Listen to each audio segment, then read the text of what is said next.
Well, hello, everyone. Welcome to another home studio show and tell.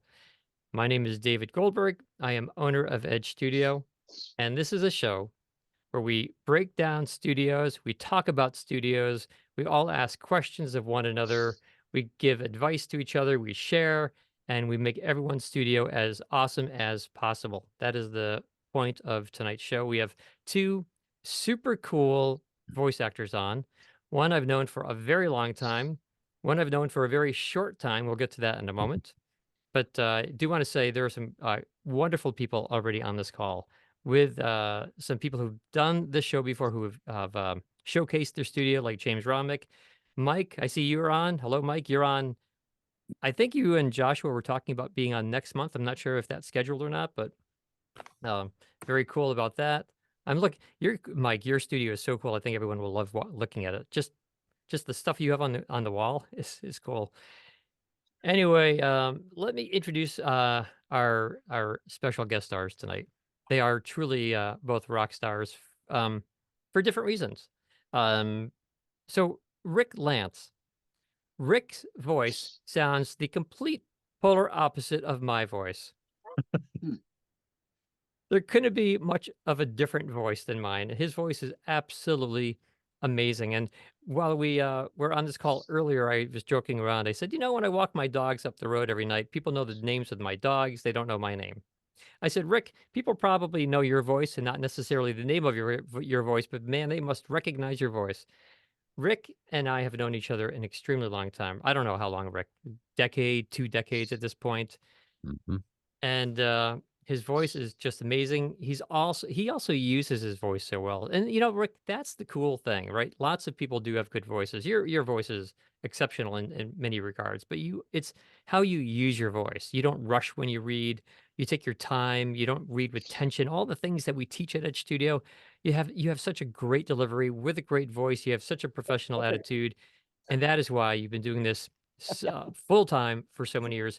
Rick, it's great to see you on Home Studio Show and Tell. Hello. Can you tell everyone a bit about you, just a bit of your background?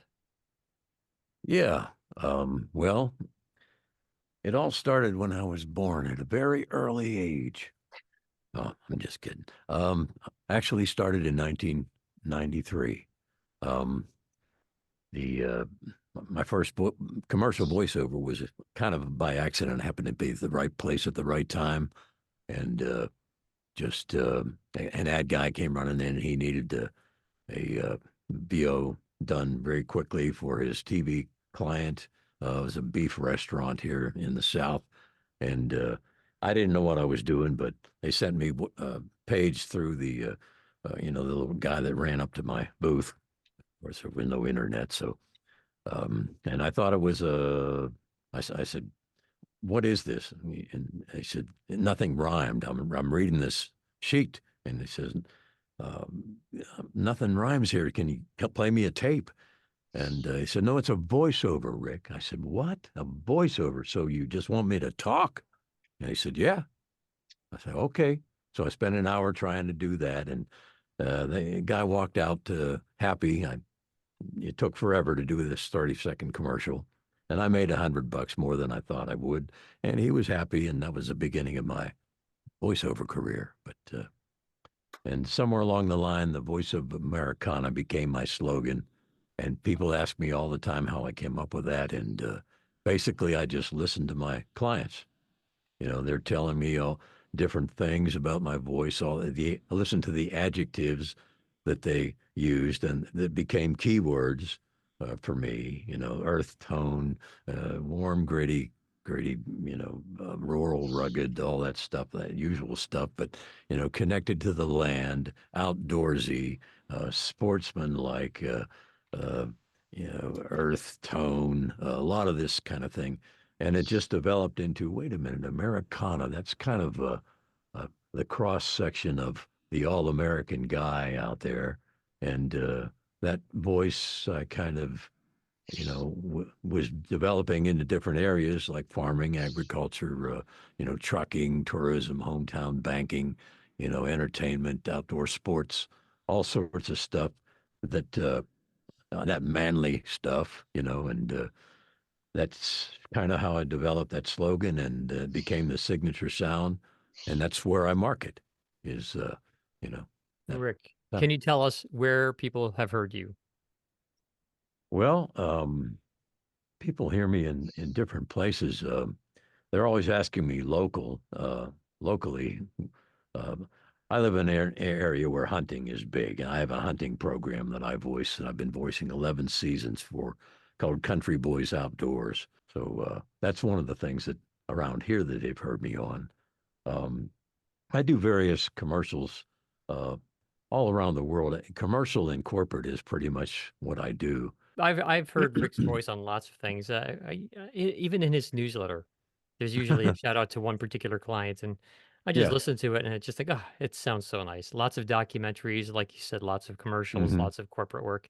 Um, let's switch over for a moment to our other guest voice actor today. As long as I have known Rick, that is how short I have known this guy. Andrew Shapiro and I met about a week ago. I had, well, I should say Edge Studio donates a fair amount of voiceover to a lot of organizations. And we needed an Italian voiceover done in Florida, like real last minute. And we had the voice actor down in Florida, and Andrew has a studio down there and knew the voice actor. And he donated his services, and we got talking, and he is just terrific. His work is great. His studio sound was amazing. And then last minute, we had an opening. One of the voice actors who were supposed to be on tonight could not be on. Two voice actors. We ended up switching very quickly. And Andrew was there, and I said, I barely know you, but do you want to do the show? And he said, absolutely. And here he is. Andrew, welcome to Home Studio Show and Tell. Thank you. Thank you. I think you've just done a better job promoting me than I ever have. So I appreciate that. Yeah, I really was impressed, and everyone should know, as as a studio, as a production studio, anytime we work with a new voice actor from a remote studio, we always have to be cautious of the quality because it's very easy to say you have the equipment, but it doesn't necessarily mean you have the quality. And one listened to Andrew's quality, and I knew it was great, just great. He was professional. He knew what he was doing. He's definitely done this a lot. Andrew, tell us a bit about you, please. I actually did go to college for theater at DePaul um, and the Goodman School of Drama, and then spent the next 7 years as a recording engineer instead, and managed to sort of sneak in the back door of the voiceover business. I did a lot of scratch tracks for clients. Some of them eventually hired me to do their final VOs. And over a period of 5, 6 years, I just transitioned full time from recording to being a voice actor. And where can we hear you? You can hear me on, uh, I think, probably the widest campaign would be Sony cameras. I've done some stuff for Wrangler jeans in a cross promotion with Lee Greenwood. I've done some work for Bosch Tools, among other tool companies. So those are some of the commercials that you might see around. During the pandemic, I did a lot of public service ads for various communities, cities, and so forth about safety precautions, things like that. So those are some of the things that have gotten a wider spread. And then on the day-to-day work, I just do a ton of medical and technical narration for e-learning, for pharmaceutical companies, that sort of thing. That's kind of my little niche that I've carved out for myself is a lot of medical terminology that I can sort of cruise through. So if you have worked in those industries, I'd say there's a decent chance you've had to take an online class with my voice in it. That is terrific. So cool. Andrew, let's see your studio, shall we? All right. Well, you're looking at the control room area right now. This is where recording and mixing are done. If you can see up here, we have the window that actually goes to the booth, and I'll show you a wider view of the booth itself in just a moment. But when we first moved to the Florida area from Chicago, we had to figure out how I was going to incorporate the studio here. I had one in Chicago as well, but the geometry is very, very different. So this is basically a 12 by 13 bedroom that we started from scratch. There was originally, I think the term is luxury vinyl tile on the floor. Not great for acoustics, so the first thing we did is put carpet in, which is nice and easy. But from then, I ended up actually buying a booth from a talent in Florida who was retiring. And we'll talk a little bit more about how the booth gets built and so forth.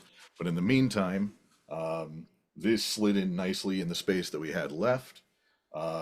Working with this is the equipment that I would call sort of the best bang for your buck. This is all sort of most of it is sort of working class equipment is a way of putting that. There was an engineer I used to work with who referred to KRK as the Bruce Springsteen of speakers. It's always reliable, always good, um, and so that's sort of everything is kind of designed around that philosophy that we can do anything we need to.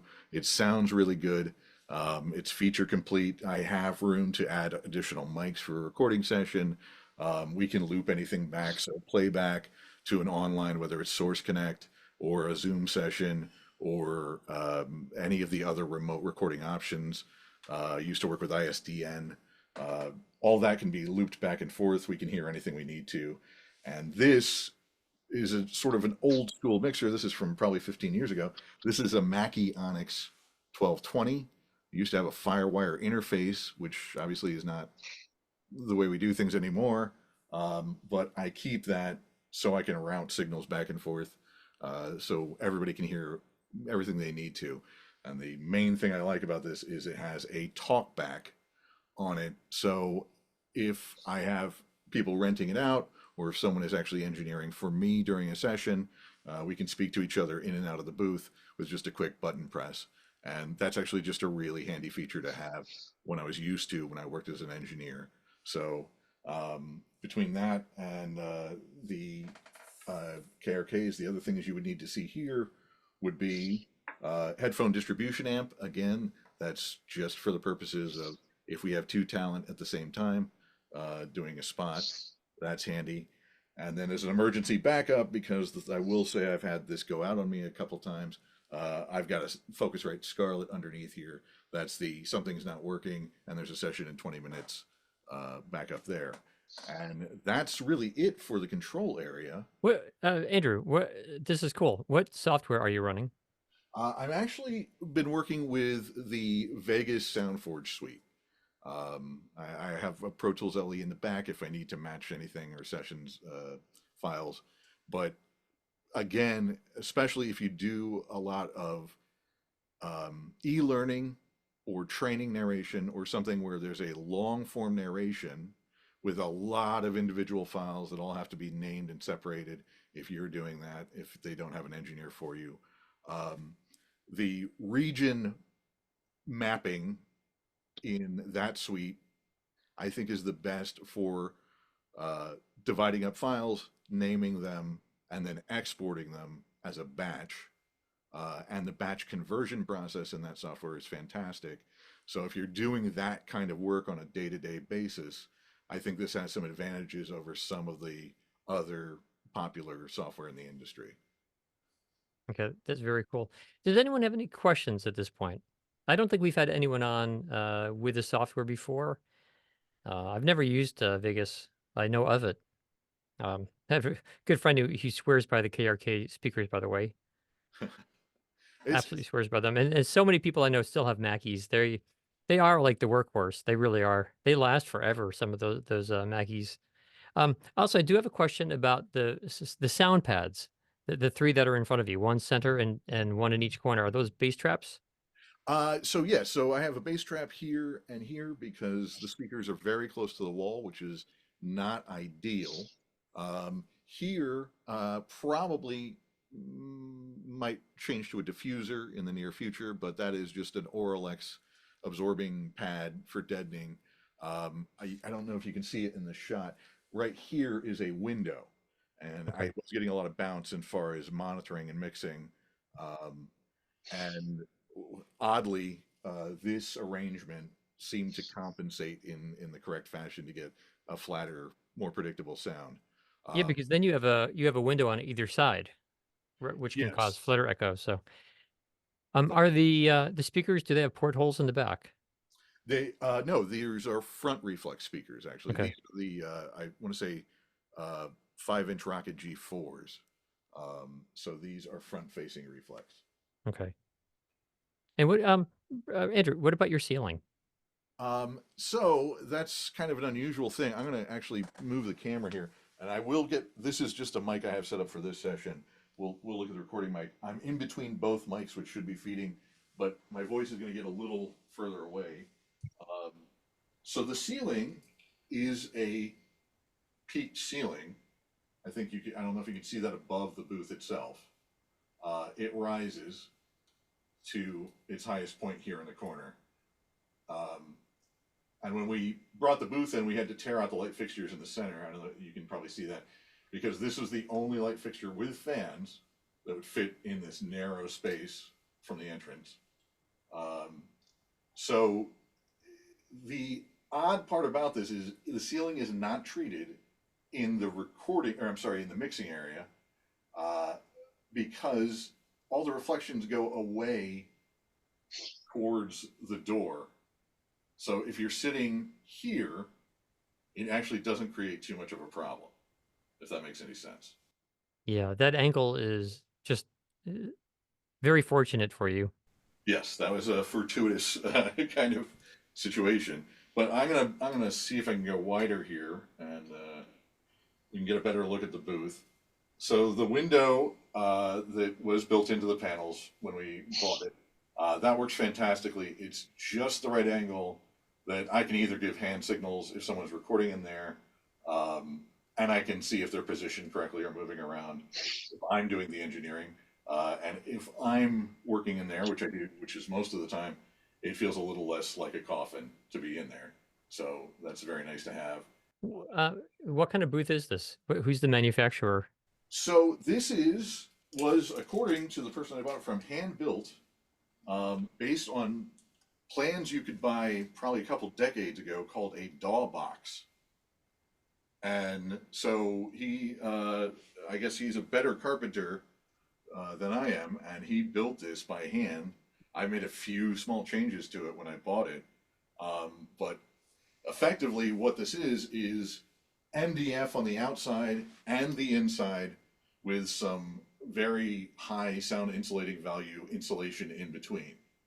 Um, MDF, if you don't know, is heavier than drywall, which is one of the reasons it's good for sound isolation. But this booth is probably 1,400 pounds. Hmm.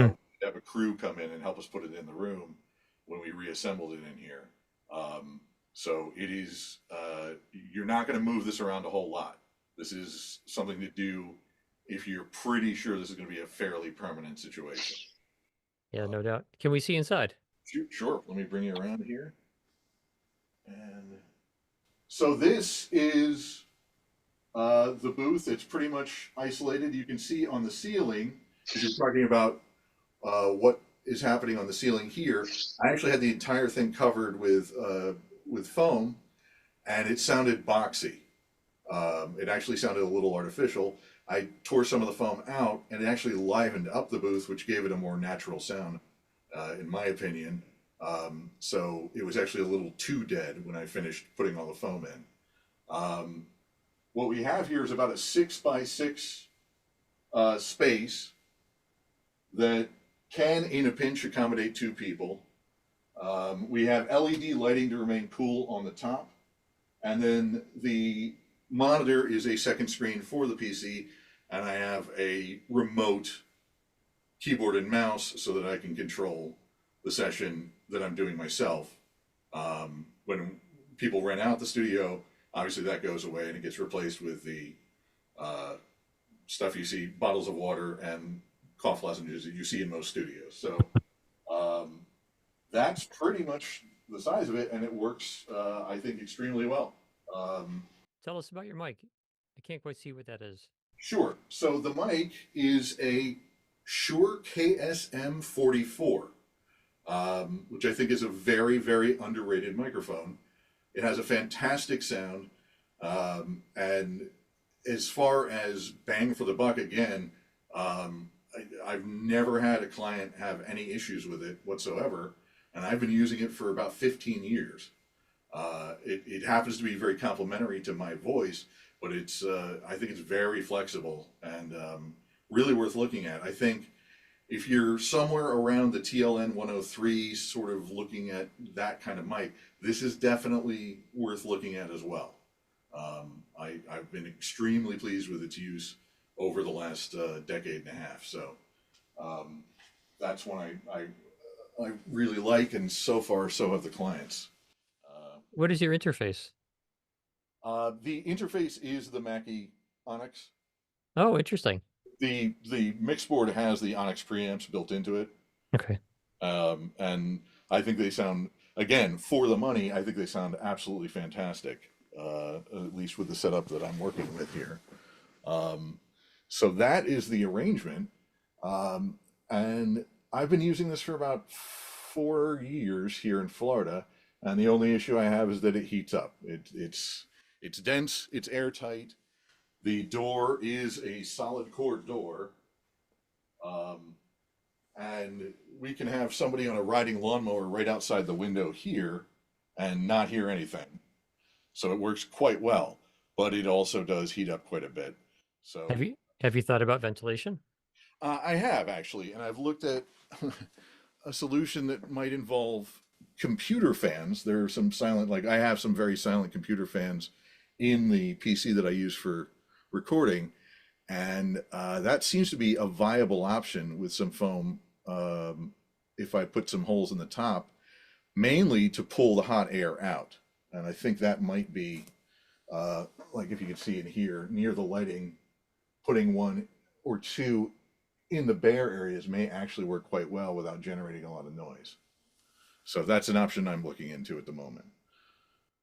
A couple of things. One, if anyone has any thoughts on using computer fans for your booth, can you talk out loud or enter something into the chat? And also, we have two comments in the chat. One, very cool. Someone wrote Dogbox still exists, which is good Oh, to know. And then someone asked how often you rent out your booth. twice a month. Uh, it was not when I built this. It was not my intention to actually make this a rentable space.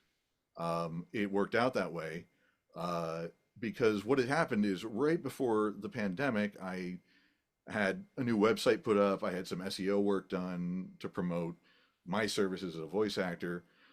But Google can get tricky and it will list it based on your description as a recording studio.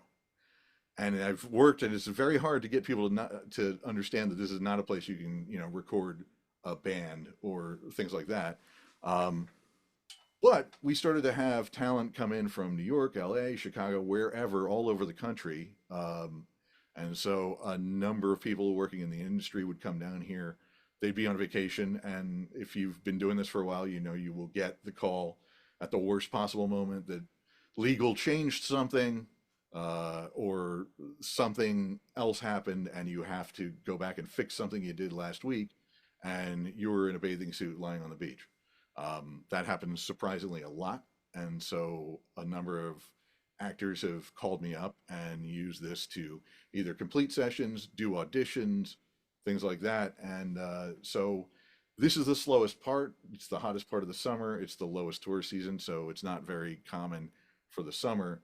But starting around October, yeah, I'll get 2 to 3 requests a month to rent out the space for all those reasons. Yeah, someone has a comment about fans.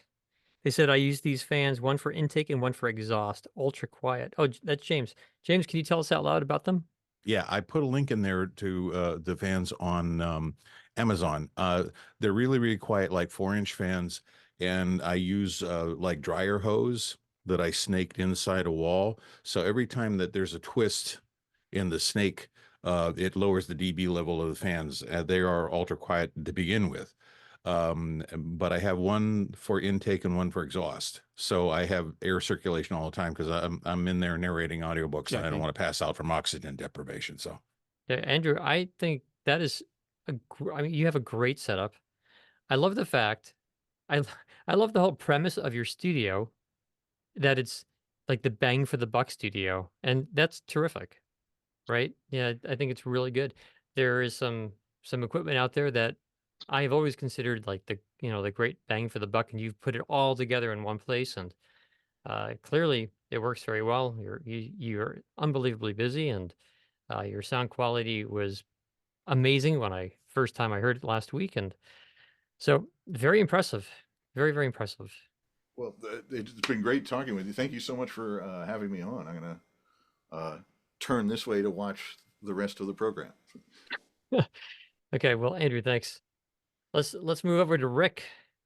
Okay, well, this is my little office. It's organized chaos, like So like is this where you do your editing? this is where I do my editing. I'm going to get to it in a minute, but I actually send my files to this larger computer here, and it's better for me to work in an office outside of my recording room. I've got a little window here, and got some daylight in here. It's been raining all day, so it's dark outside, but this is just a typical office for me. And I'm going to leave here and run down this hallway here. I'm in a, just to give you an idea, I'm in a 4-bedroom house outside of Nashville in the countryside. I live on 6.25 acres, trees all around me. It's almost like living in a forest. It's very private, especially now with all the leaves out, and well insulated, and very secure. And it's just a kind of a great place to have a studio. This is the landing area at the top of my stairs. My whole upper level, the 3 bedrooms up here, is my working area. And I thought I'd tell you this before I go back into my recording room. You can see that skylight in the ceiling there. Hmm. Some of you may have this problem. When I moved in here, that was a little bit of a sound breach. I wanted to keep the light because it's so pretty out here. And I got this. I got online and I found this company called Indos. They make these things called Indos, like Windows without the W, and they're little inserts that fit up inside the. You can see that that's a kind of a recessed skylight, and the Indos are clear plexiglass or some material that's soundproof, um, about 90% soundproof, and with a very flexible vinyl frame around there, so it fits real tight up into that window, and it solved the problem of that little sound breach, and kept the light out in the area here. So it's really a neat little thing. But I'll move into the studio now, and it's my recording room. Hey, Rick, does Yeah, Indos? So I assume that Indos makes windows, right? Not just skylights, but like a window in your wall. Is that correct? yeah, they're inserts, actually. That they'll custom make them, and they're just a really really good solution for things like this. Where you need to get rid of some of the outside sound, but you also have you want to keep the light. So they'll do all kinds of things. Work with all sorts of windows and all doors and glass doors, and it's pretty cool because this particular product is supposed to be, they claim, like 85% soundproof, and it's doing the job. Yeah, I have them too. I put a link in the chat for the company. Oh, Oh, there you go. terrific. We had a couple on probably 5 or 8 episodes ago who used a company called soundproofwindows.com. Hmm. So this is perhaps similar, but I think soundproofwindows.com may actually be glass. And that probably would be more expensive because when you get into glass, then you're talking about I assume, thicker glass, double panes of glass, different types of different panes of glass at Yeah, angles. If they're doing this Indo sounds like it's um, probably just one solid piece, I would think. But yeah, it that's is, terrific. and it solved my problem. I'm really pleased with it. I can pull it out of there pretty easy too if I need to. James, and are you good with yours? You're good with it? I'm in a little bit different situation in that I have a lot of landscapers in the area, and mine aren't working as good as his are. I'm disappointed with mine, and they were very, very expensive, but I have some very, very large windows. I got the ones that are supposed to be soundproof. They're 1/4 inch thick plexiglass in a frame that just pressure fits into your window. But unlike Rick, I'm relatively disappointed in what I got. Hmm. Wow. Interesting. Okay. This kind of information is great. This really helps people figure out, like, can't you have to like you have to figure things out and what works for your space. And interesting, James, it could be because of the size of your window. It could be because you have landscapers right outside where Rick has birds. I mean, there could be, many differences. Yeah, I Uh, mean, on their website, they have a video of somebody with like an air compressor just outside their window, and it may work fine for where it was there, but it's not working as good for me as it did for them on the website. So, I'm glad that I got them. They are working, but nowhere near 80% of blockage. I'm getting maybe 50. okay. Hmm. Interesting. Cool. It's a Okay. much larger area than I had to cover, so that's probably the difference. So Yeah, let's see. somebody said that maybe I should move to the forest. Maybe that's a good idea. Well, it's a great insulator, I'll tell you that much. I've got trees all around me on all four sides, and my driveway's way off the main road, about 1,000 feet off the main road. So it's it's very secure and private and well insulated. Okay, so let's see this studio. Okay, I'm at the doorway here. You'll notice that the ceilings in these old buildings are. I'm going to make sure that this. I'm getting a little feedback, I think. Okay, you shouldn't be getting it now. It sounds great on my end. Oh, okay. Um, these old houses built in the '80s had these sloped roofs, so it's really helpful when you're trying to keep your sound enclosed. So I've got pretty much the entire room uh, covered with Arlex foam, and the ceiling as well. There was a light fixture I had to take down and plug with that piece of carpeting there. There was actually a skylight in here too. You can see the window frame. I just shoved a roll of R19 in there and covered it up with RX foam, Arlex foam. So and that took care of that problem pretty easily. But I'm uh, I'm old school, so you're going to see stuff in here that. Oh, good! I can see what I'm photographing Oh on my yeah. computer over there. So I don't have to see it from my phone. But this is my little room here. It's my humble recording room. Um, Unlike a lot of people, a lot of voice talent, I do not record directly to my computer. I like to use this old digital recording unit that was really built for musicians. I've probably had it 15, maybe 20 years. I've replaced the hard drive in it 3 times, $50 hard drives from eBay.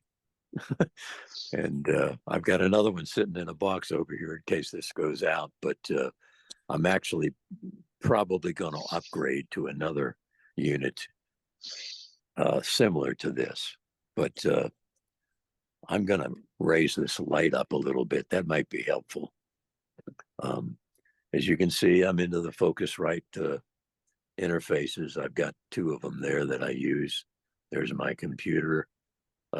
I sit down on this stool when I'm recording, so it's no fancy stool. It's just a wooden stool with a padded top. I've had for a lot of years. I've use more for songwriters nights as a singer songwriter, and just put it in here. It's quiet. You'll notice the 2 different microphones mainly that I use. There's my 103 that I use occasionally, but the 416 right here is really what I use the most. And it's very directional mic. It's even more quiet than the 103 is, but they're both very adequate for what I'm doing. I have just some old outboard gear here. You can see that, and one of the things I use that's probably pretty important that a lot of people don't know maybe uh, that unit that says Furman on it, that black piece of gear, that is a line conditioner. And these line conditioners are meant for uh, calming down all the noise that you get on electrical lines in a typical neighborhood coming into your house. So that helps filter out a lot of that stuff. And I've got all my hardware aimed right into that back of that thing. And so it keeps everything I've got, it will stay running through that thing before it, it ever goes through my board and out to my computer. But as I said, this is a digital board. It's got a little EQ on it. I don't add much EQ to my stuff, um, but when I do send the file USB through the wall to the office down the hall, and able to work on my big computer. I like just working on that computer. I've got a good sound system hooked up to that. Also a microphone, but that's mainly for Zoom calls with clients or whatever that are not from my studio, my recording room here. The like I said, it's very clean, but I think I'm going to be switching over to something I bought about a year ago, also designed for musicians, and I'm going to bring this over here to show you this. It's a little darker over here, but this is the Tascam Model 12. It's a built-in interface. It's got phantom power. It's got EQ on it, and it's a digital recorder. And again, you can send files to your computer in the next room, which is what I'm going to do, or you can put it on a little SIM card, a little flash card. And that's a pretty new unit. I think they came out with this about 4 years ago. And I've tested it out. It works real well. I'm probably going to switch over to that from this just as an upgrade. But it's just been terrific sound for me. Everything I plugged into it has worked the way I wanted it to. And I should tell you that my ear as a musician and singer is really what I've depended on for my whole career, my whole voiceover career. I've just, if it sounds right to me, then it will sound good to my clients. And I've just really depended on my ear and just figured out how to achieve that. Rick, Rick, a couple of questions. One, Mhm. let me give you a couple of quick questions here. When would you record on your 103 versus your shotgun? The shotgun is a little hotter mic. That's I like the sound of it. Sometimes it's just a little less intimate than the 103. The 103 is a little more brings out my chest, my rasp a little bit more at times. So for longer narrations, I may use the 103. It just depends on how I feel about it. But I've found that I'm using the Sennheiser more often than not, and it's just it does a lot of things. It's really good for my voice. Someone is asking what brand the 103 is. That's a Neumann TLM 103 that Rick is using. Rick, the Yes. next question I have, if you upgrade to the Tascam, will you use the mic pre's on that or stick with the Focusrite? No, I'll probably use the interface on the Focusrite. And to tell you the truth, the phantom power that I'm using is not the phantom power in the digital recorder. I've got two. Again, these are old units. George Wyndham wouldn't like them, like if you heard me using these. But these I've got 2 units here. One's hooked up to the 103, one's hooked up to the 416. These are symmetric. I'm sorry, symmetrics 528 or something. 528E. Yes. I And, loved those. okay. I swore by those for years. Well, I still do, and I've got 4 of them. I've had a couple repaired. I've got one in the closet here just as a backup unit if I need it. I know a guy in New Jersey who repairs these things, and I just love them. They've been around for so many years, and I don't use half the stuff that's on there, but it's very clean. They've been reliable. You know, they were workhorses back in the day before any other type of recording was done. You know, when it was all Mhm. outboard gear. So I just continue to use them. Like I said, I'm old school cool. You know. Uh, So there's quite a few questions here. Let me see what's going okay. on. Someone wrote, it brings back dark memories of broadcast days. Yeah, that would make sense. Mojave makes great stuff. Let me see if there are any questions here. Has anyone ever used Mojave? Someone's asking that question. Someone's asking a question about your ring light. Does that mean you do some video with your VO work? Is the why have a ring light here as opposed to in your office where you might have a client call? Well, because I'm doing a lot of live recording with through Source Connect, and the video is being done through Zoom.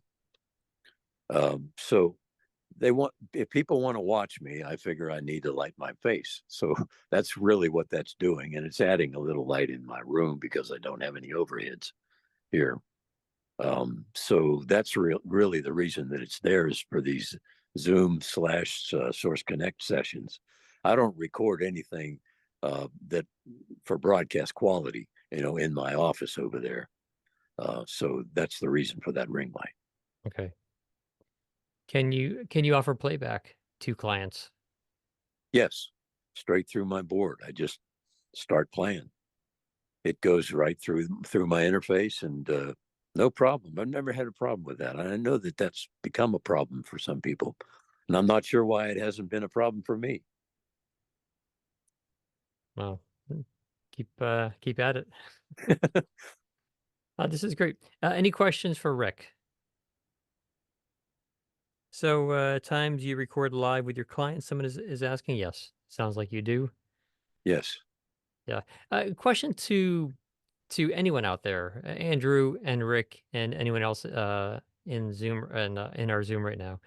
What percentage of your recording sessions have a client live with you? What percentage of the time is a client with you, directing you, uh, giving you confirmation, whether it's how to pronounce words, just in participating in any way in your session?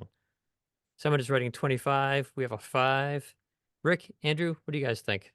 For me, it's about 40%. 40%. That's higher. That's Mm, higher than I think I've ever heard anyone say before. yeah. For me, it's 40%. about 25%. You know, and it's kind of replaced the old phone patch system. I have an old phone patch over here that you know, Telos model that a lot of people might recognize. It's Oh just an yeah. old, and it's just sitting there. And it's kind of become noisy since I moved into the studio 3 years ago when I bought this house. So uh, the Zoom eliminates that, or Meetup sometimes, but usually Zoom. And I encourage that now because people are so comfortable with Zoom, and you know, sometimes they just want to hear. They may not want to see me, or they may not want to show themselves, you know, which is fine. But I've found out that a lot of people really enjoy watching me, you know, just because they feel like they're able to talk to me a little bit better by seeing my face. Okay, real one last question because we are just about out of time. Hmm. Question to both Andrew and Rick. When you record, are you on headphones or speakers? I record on headphones I use with head. headphones because in the booth, that's the only way to get sound inside the actual booth. Okay. Yeah. And editing, same question with editing. I'll take that. I actually have an old gaming system hooked up to my in my other room there with a big sub underneath, and technically it colors the sound, which you may not want to do, but I'm so used to hearing it, I know exactly how to set everything before my files go out. So that's what I'm using, and the speakers that are on my uh, right beside my computer. You might have noticed that there were two sets of speakers, and the smaller of the two front speakers are actually the ones I'm using, connected to that sub under my desk. So, I don't like to mix through headphones. I don't think that's a good idea. Andrew? I agree. I think all the editing, and if I'm doing any kind of polishing, processing, or mixing, everything's done on the monitors here that you can see the KRKs that we talked about. Mhm. The only time I use headphones for, I guess, post work is if I'm using my travel rig, because I'm obviously not carrying speakers with me. But no, if I'm here, it's always through these speakers. Oh, that is great. Guys, this is my son Harrison, who is narrating audiobooks, which is very, very cool. Hi, Harrison. Hi. Ah, Andrew, thank you. It was great to both Andrew and Rick. Just superb to see your space, um, how Thank you utilize your space. Interesting that you both have the angled ceiling and you work that into your space, which is amazing. Great information. James, thanks so much for your comments. Everyone, thank you so much for tuning in. Again, Andrew and Rick, they have donated their time to show off their studios. So let's give them a big round and thank you guys so much. Thank you, Everyone, David. have a great month, everyone. Goodbye. Thanks, Thank you. David. Bye bye. Thanks, David. Goodbye, everyone. Bye.